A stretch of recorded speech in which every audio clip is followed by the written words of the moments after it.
Difference between substantive and procedural law. Substantive law वो law होते हैं जो कि किसी इंडिविजुअल या फिर पार्टी पे राइट्स या फिर लाइबिलिटीज डिक्लेयर करते हैं, जैसे कि बीएनएस। वो आपको ये बताता है कि आपके ऊपर कौन सी लाइबिलिटी है इम्पोज हो सकती है अगर कोई पर्टिकुलर ऑफेंस आप करते हो। तो ये होते हैं सब्सटैंटिव लॉ।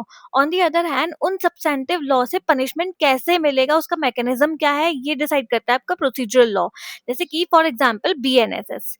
अब प्रोस्पेक्टिव और रेट्रोस्पेक्टिव तो आपको पता ही होगा। प्रोस्पेक्टिव मतलब कि वो होता है कि जैसे कोई लॉ आज आया तो वो आज से ही लागू होगा, ये होता है prospective in nature. On the other hand, retrospective in nature वो होता है जो पीछे से ही लागू हो जाता है, बैक डेट से।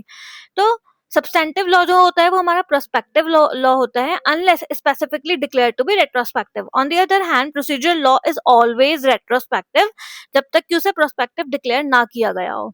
थर्ड पॉइंट है कि जो हमारा सब्सटेंटिव लॉ है, it must be followed under all circumstances. जैसे फॉर एग्जांपल थेफ्ट, कि जितने भी थेफ्ट के एसेंशियल इंग्रेडिएंट्स हैं वो सारे के सारे फुलफिल होने जरूरी हैं सब्सटेंटिव लॉ में आने के लिए।